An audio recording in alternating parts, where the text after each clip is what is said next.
¿qué tal? Muy buenas tardes, bienvenidos a su programa Mujer Es. Yo soy Araceli Velasco y estamos como siempre transmitiendo en vivo desde la cabina de Flow Radio en las instalaciones de Flow Bienestar Corporativo.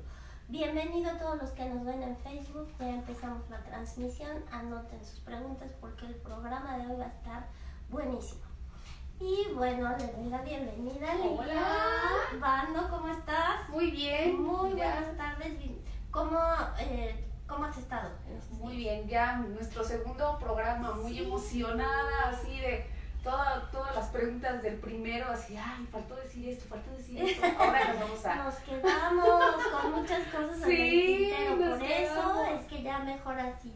Cada quien solita para que podamos ahondar en como debe de ser en todos los temas. Claro, sí, podamos dar como todas las herramientas necesarias para poder hablar bien en público. Así es. Bueno, pues ese es el tema del día de hoy. ¿Cómo podemos empezar a hablar en público de una manera mucho más profesional? Uh-huh. O sea, ponemos la camarita y estamos ahí como que haciéndole el cuento. Ahora tenemos que los influencers, o sea, como muchas imágenes, videos, cosas que de repente nos motivan y decimos, pues yo también. Pues sí, puede yo, ¿por qué no?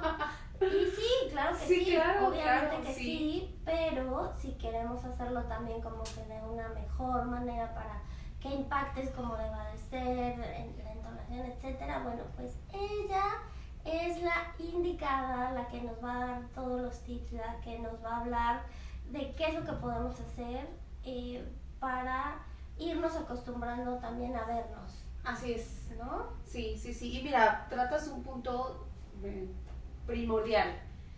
Tener la confianza de hablar en público, ¿no? Tener primero que la confianza. Y una de las grandes preguntas que me hacen, incluso luego cuando voy a programas de radio, la primera pregunta es ¿cómo le hago para tener más confianza para hablar en público?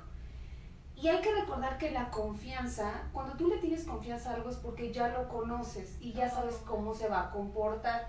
Tú sabes que mañana va a amanecer, mañana otra vez va a ser de día y luego se va a hacer de noche y luego, por eso no le tenemos miedo al día y a la noche, porque lo conocemos perfectamente bien. Pero si nosotros vamos a un lugar desconocido, de entrada el cuerpo, por salud emocional, te va a prender ciertos foquitos que te digan cuidado, vete despacito, si puedes ir no vayas, ¿sabes? Hay dos cosas que necesita el cerebro, dos cosas. Necesita predicción y necesita seguridad, así está hecho nuestro cerebro. La predicción significa esto, que yo ahorita estamos muy tranquilas tú y yo platicando, porque sabemos que vamos a llegar en la noche a nuestra casa y que nos espera una cama, que tiene sábanas, que nos espera una cena, que nos vamos a bañar. Entonces eso nos da la tranquilidad, esa es una predicción y sabemos cómo es nuestra casa y sabemos que nuestro coche va a arrancar. Y la seguridad es que no corremos ningún peligro. Cuando el cerebro siente que está en peligro, se activan ciertos botoncitos. También cuando el cerebro no puede predecir lo que va a pasar, se prenden ciertos botoncitos. Si nosotros nos subimos a un tractor y nos dicen, manéjalo, ay Dios, que no, ni le pico, ¿no? O bueno, que nos subimos a la cabina de un avión, no, pues no le voy a picar porque no puedo predecir lo que va a pasar. Entonces, lo primero es subirte al escenario, aunque sea en espacios controlados, que tú te pares en tu cuarto y literal agarres micrófonos. Los micrófonos son muy baratos para que hagas el efecto, ¿no? 80 pesos, 90 pesos, nada más para que sientas como todo lo que implica estar con un micrófono, sino con una botellita con agua, y entonces párate y empieza como a hacer el ejercicio de hablar en público para que no te sea tan desconocido. Entonces la confianza se gana conociendo el espacio. A mí me gusta mucho siempre que voy a hablar a algún lugar nuevo para mí y que me da miedo, o sea, cuando es así, luego a mí me ponen escenarios así de viene el presidente de presidentes que habla el público en todo el mundo, decía, ay, no, ya sabes, siempre nos vemos en estos escenarios y te toca a ti demostrar, Senté en la noche, la que habla en público y ayuda a la gente a hablar en público muriéndose de miedo, mi calaquita haciendo así, ¿no? Entonces lo que me gusta hacer es llegar un poquito antes cuando no hay gente y me subo al escenario y veo el escenario y veo las sillas y pienso en mi propósito de estar ahí, es conocer y mentalmente empiezo a recorrer, ¿no? A ver, cuando empiece voy a empezar acá, digo, finalmente de cómo lo planeo, cómo lo hago, nunca sucede porque el público te va pidiendo otras cosas, pero al menos ya mi cerebro ya conoce, ya no es nuevo, entonces sí hay que... Ya tiene predicción un poco y un poco Exacto. de seguridad. Exacto. Es lo que estábamos dando, ¿no? Exacto. Eso tú lo puedes lograr a Ujú. través de este tipo de ejercicios, de reconocimiento de dónde vas a estar, qué es lo que vas a hacer, imaginarte haciéndolo, a lo mejor hacer algún tipo de ejercicio donde entonces tú digas, está Exacto. bien, ya sé cómo va a ir este rollo. Ujú. Y pues ya no tengo tanto miedo, tengo la mitad. Exacto. Sí, pero sí, de primera instancia vas a hablar en público, sí date algo de certeza para que tengas seguridad, ¿no? La segunda cosa, la primera, bueno, es esta de dar una certeza al cerebro, ya se va a calmar un poquito. La segunda cosa que nos da mucho miedo es el juicio, lo que realmente, y creo que lo que más da miedo, la opinión que voy a despertar en los demás a partir de mi desempeño. Y esa parte sí hay que ser un poquito más introspectivos y decirnos a nosotros mismos qué tanto tenemos la creencia de yo no puedo, yo no soy suficiente. Uh-huh. Y entonces parece... Lo que digo no importa, no vale. Exacto. No es tomado en cuenta. Exacto. No tiene un impacto. Exacto. Acabas de decir como las frases más recurrentes del cerebro de una persona que se le despierta el miedo de hablar en público. No es tan valioso. Es que no solo no es tan valioso y luego mi cuerpo no lo puede decir bien. Claro.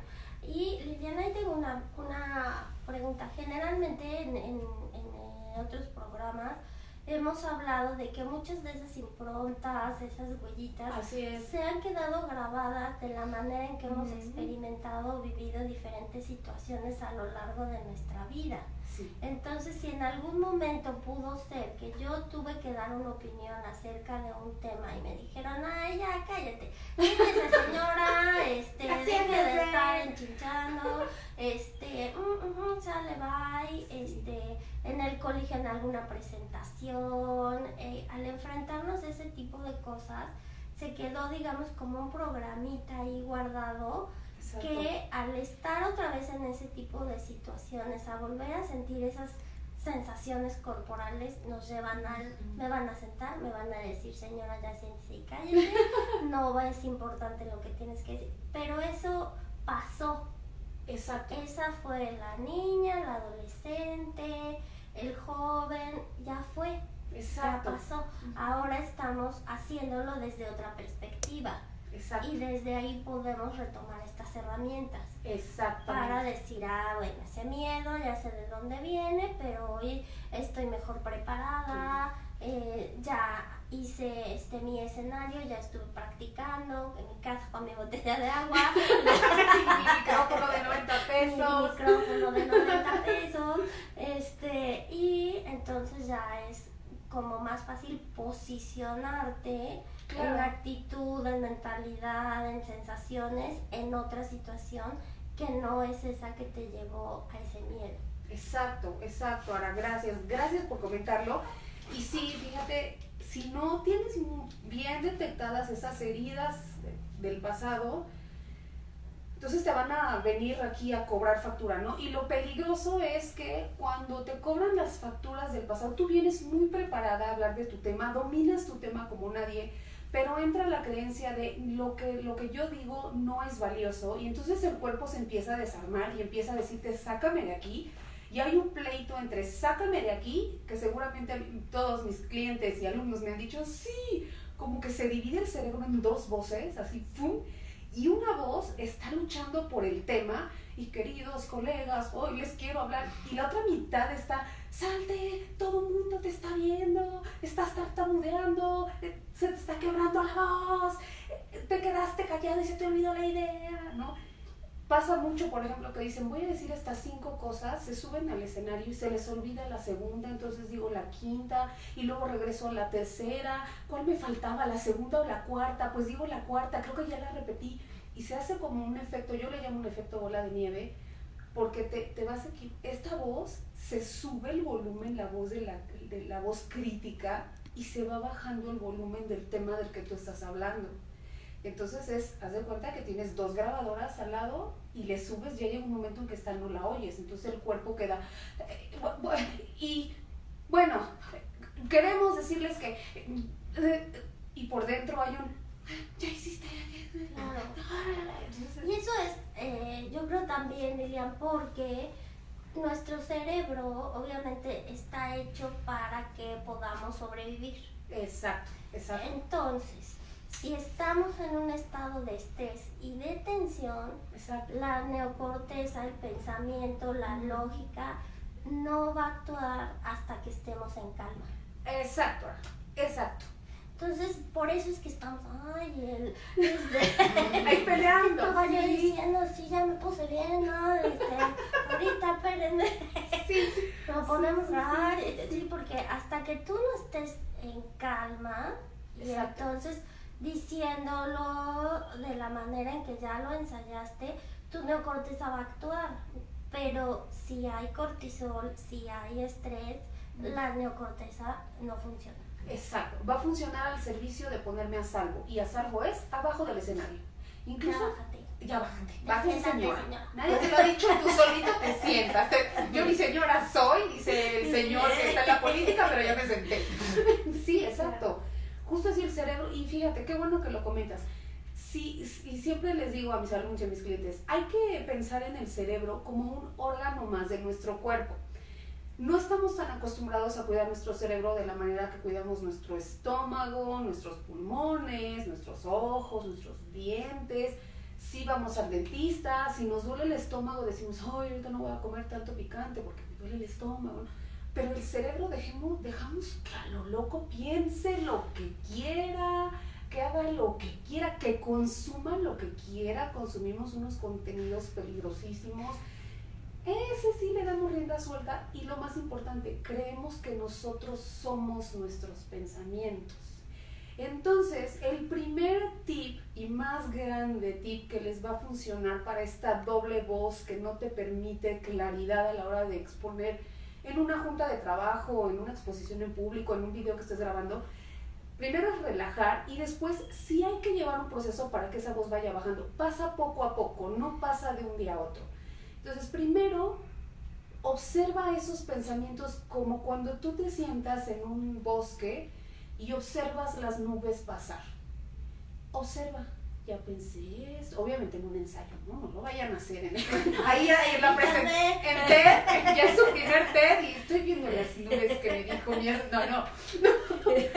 no. Observa lo que te dices, porque incluso antes de tomar la decisión de tomar un curso para hablar en público, o de decir voy a grabar o voy a hacer esto, ya pasan pensamientos de, pero antes necesitas medir 90, 60, 90, antes necesitas. Entonces observa esos pensamientos y déjalos, no pelees con ellos porque te van a ganar, solamente déjalos que pasen, como cuando dices, ¿qué sensaciones tengo en el estómago? ¿Me duele? ¿No me duele? Y después, mientras vas ensayando, no les des tanta importancia. Siempre les pongo esta imagen. Imagínate estos pensamientos críticos como un niño chiquito. Hay que educarlo igual que un niño, es muy parecido a un niño. Un niño chiquito va contigo al súper y te dice, quiero el dulce. No puedes tener el dulce. ¡Quiero el dulce! No puedes tener el dulce. Y te chantajea. Pero voy a comer bien. No puedes tener el dulce. Y empieza a llorar, ¿no? Y entonces, ¿qué pasa cuando el niño empieza a llorar? La mamá empieza así como, ya me vio la del carrito de junto que mi hijo está haciendo el gran relajo, así como que se empieza a tensar. Y el niño sabe que la mamá ya está frágil, ¿no? Me voy a ir al caso extremo, hay niños que se avientan al piso y hacen como que se ahogan. Ajá. Famosísimo mimikis.com, .puebla.gov. Bueno, hay niños que llegan hasta vomitar de un berrinche. Entonces, ahí viene una decisión muy fuerte.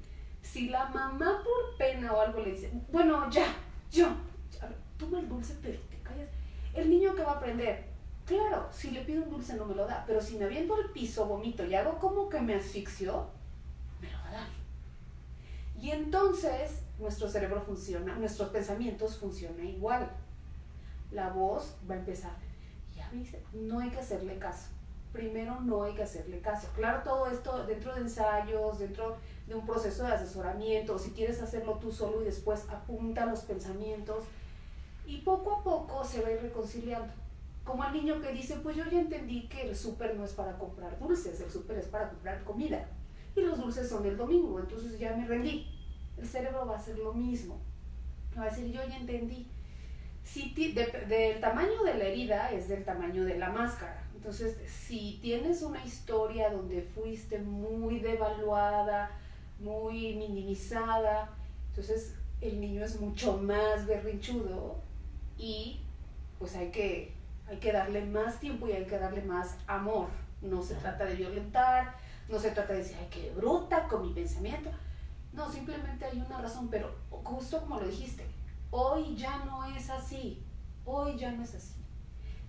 Igual a un niño, ¿cómo se le contiene? A un niño no le dices, cállate, ¿no? Le dices, te voy a pegar. A un niño no se le pega, o sea, un niño, como el niño no puede contener sus emociones por sí mismo, entonces lo que hace el papá o la mamá, lo abraza y espera que pase la emoción.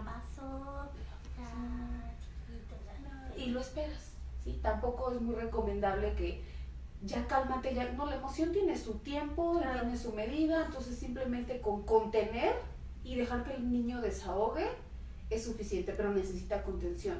Entonces estos pensamientos, porque hay gente que le sudan las manos, blackout, o sea, la mente es, el blackout es esto de que estás en el tema y se te va la idea y el cerebro dice no y no y no, no. Hay gente que le salen granitos, hay gente que, sí, que suda, que hay gente que se desmaya en los escenarios, se le corta la voz. Entonces, de ese tamaño, pues hay que ir conteniendo y diciendo, entiendo, sácalo, ya no estamos ahí, hoy es muy valioso lo que dices, eso es muy real, ¿no? Y también es muy importante empezar desde ahí, porque imagínate, entramos en una paradoja de, desde que yo aprendo a hablar en público, entiéndase que yo no sé hablar en público, no lo sé, lo tengo que aprender. Eso significa que yo me tengo que comportar de la manera en que no me comporto en público. ¿Quién sabe qué manera tan rara es? Pero es.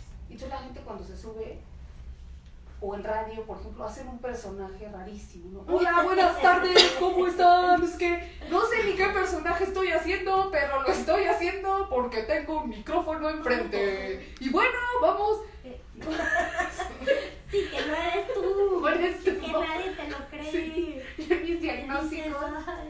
mis diagnósticos veo tanto así, a ver, hablo en público como tú hablarías.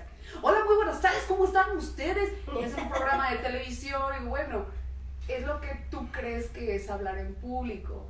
Y realmente, pues no, si no te dedicas a los medios de comunicación es otro el tratamiento, ¿no? Entonces, lo primero que hay que decir es cómo hablas tú, solamente organizando tus ideas y poniendo ahí unos efectos.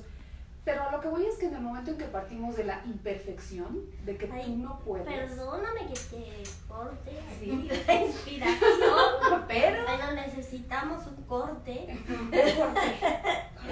Y creo que esta última frase nos sirve también para arrancar el siguiente, que es parte desde ti. Exacto. Desde tus propios pensamientos, tus creencias, aunque tengas que seguir un prompter, aunque tengas que seguir una escaleta, aunque tengas la manera en que lo dices, parte de lo que crees, de lo que piensas en ese momento, de cómo interactúas con eso. Exacto. Eres una persona hablando. Exacto. Entonces, con esa información nos vamos a un corte que Ahí va, háganlo ya. sea, la emoción necesita terminar su proceso. La emoción en general nos lleva a la acción. O sea, porque precisamente para sobrevivir, para algo, para eso es esa emoción. Exacto. Lo que pasa es que nosotros como seres humanos, con esta parte de la neocorteza, la tenemos anclada esa emoción a un sentimiento que es el berrinche. Ajá. Y también incluso a una recompensa que es yo quiero mi dulce. Exactamente, No, a la conducta. A la conducta. Ya obtuve mi dulce, entonces no termino mi proceso de actuar de la emoción hacia dónde voy porque ya tengo mi dulce. Exacto. Pero entonces, ya tienes el dulce, ya está. Ahora, da el siguiente paso y habla. Exacto. No. Pero como la emoción es el miedo de que yo no merezco, la emoción está alimentando la idea central de yo no merezco, no es valioso lo que digo, entonces la conducta es, la recompensa es no lo hagas, entonces lo postergas, o cuando te subes el cuerpo reacciona y empiezas a sudar, y entonces, o sea, aquí la conducta es esa. Está re bueno. Jesús, estamos haciendo brujería.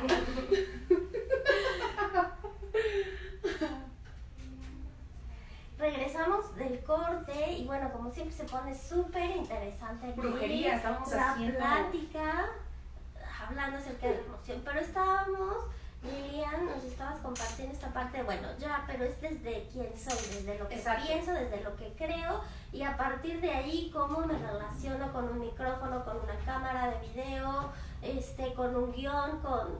Exacto, sí, y lo que quería como acotar es que si yo parto de la imperfección, esto de yo no sé hablar en público y necesito aprender a hablar en público porque soy defectuoso, mi cuerpo no habla como se debe hablar, si yo lo primero que hago es meterle ademanes como de coreografía, así, lo primero que va a pasar es que yo voy a alimentar la idea de que yo no sé mover mi cuerpo, a mí me tienen que decir cómo mover mi cuerpo, ¿me explico? Te disocias de la naturaleza de tu temperamento para moverse en el escenario. Es muy fuerte, es muy fuerte. Entonces se puede aumentar el miedo si no hay antes una admisión de tu propio temperamento. Yo siempre empiezo con un test de temperamento, porque yo no tengo que enseñar a la gente a hablar en público como hablo yo. O sea, cada quien tiene su identidad, cada quien tiene su profesión. No es lo mismo un diputado que un empresario, que una adolescente, que alguien que va a hacer su examen, un médico que va a dar una plática, no es lo mismo. Entonces, si nosotros partimos ahí del corazón, de las emociones, de lo que nos dicen, y les cuestionamos, ¿me estás diciendo que no es valioso lo que voy a decir? Bueno, eso no es verdad. También es muy importante ponernos evidencias. No es importante, entonces, ¿por qué me pidieron a mí la plática? Entonces, ¿por qué he pasado tanto tiempo estudiando? Entonces, ¿por qué me dieron darle al cerebro evidencias para que empiece a agarrar confianza.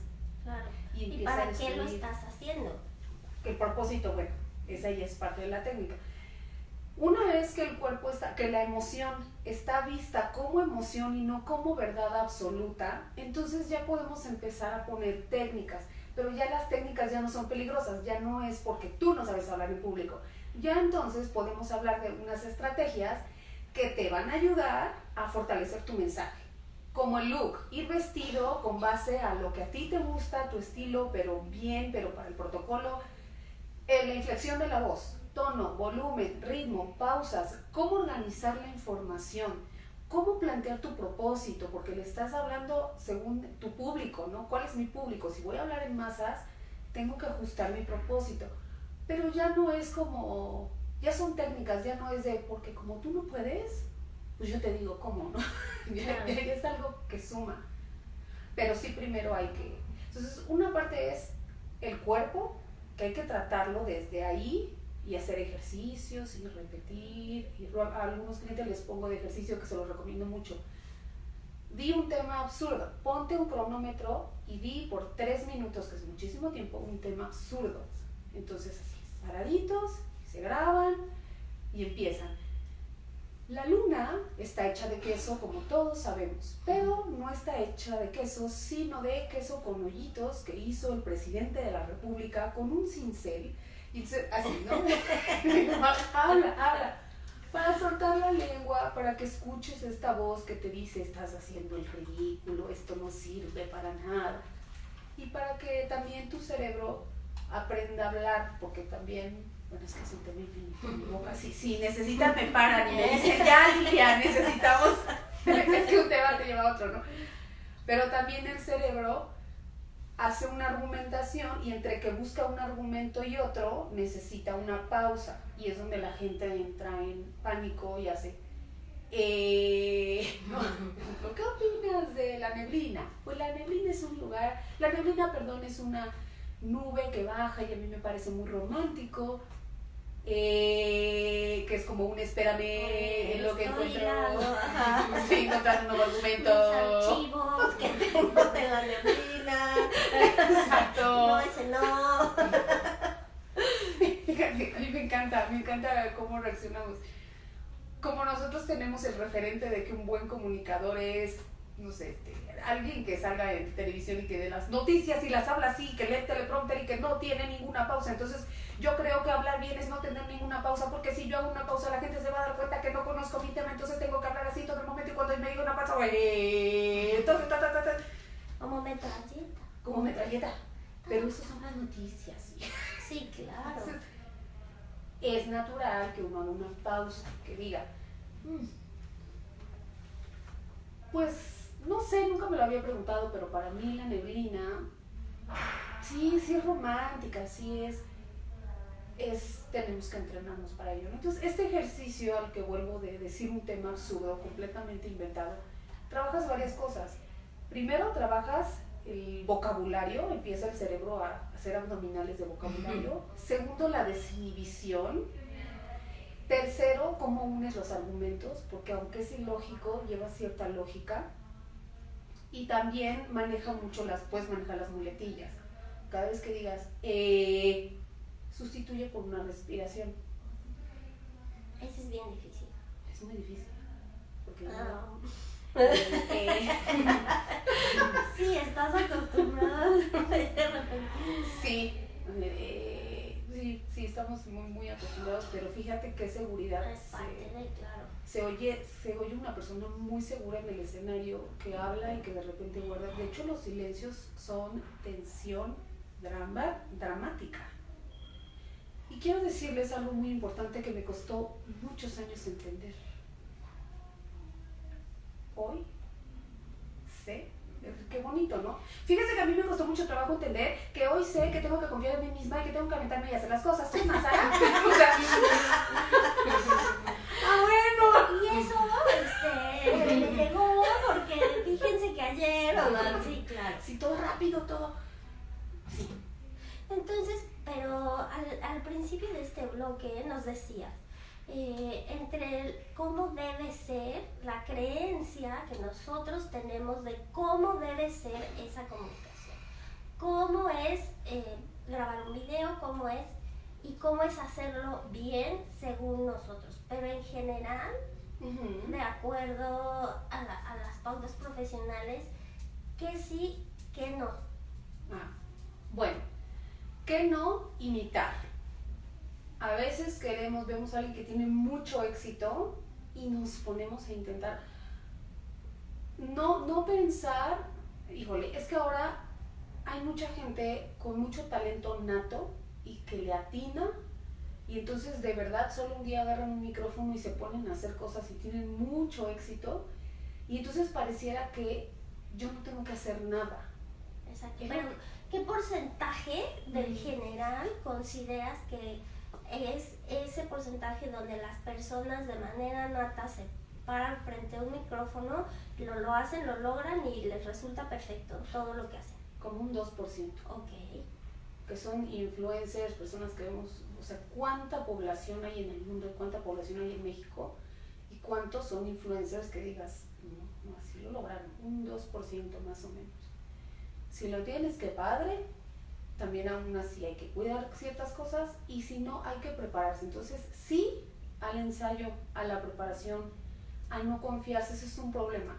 Ya que agarran confianza, la confianza no es como, ya soy un piloto, ya no me estoy subiendo al avión sin saber qué, ya tengo certeza, ya hice mis ensayos, ahora me voy a echar unos giros, así, no.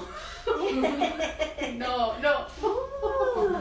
Sí, así, de aguilita, siempre se prepara. Yo veo personas que se dedican a los medios de comunicación, tardan en hacer un guión hasta una semana para grabar un video. Claro. Hasta una semana de estarlo ensayando, de estarlo analizando, y con un equipo. Entonces sí, siempre hay que mantener como la humildad de decir, tengo que prepararme, así como me preparo en ropa, que digo, me voy a maquillar, me voy a peinar, igual siempre prepararse. Entonces, así, el primer sí, prepárate, el no, ni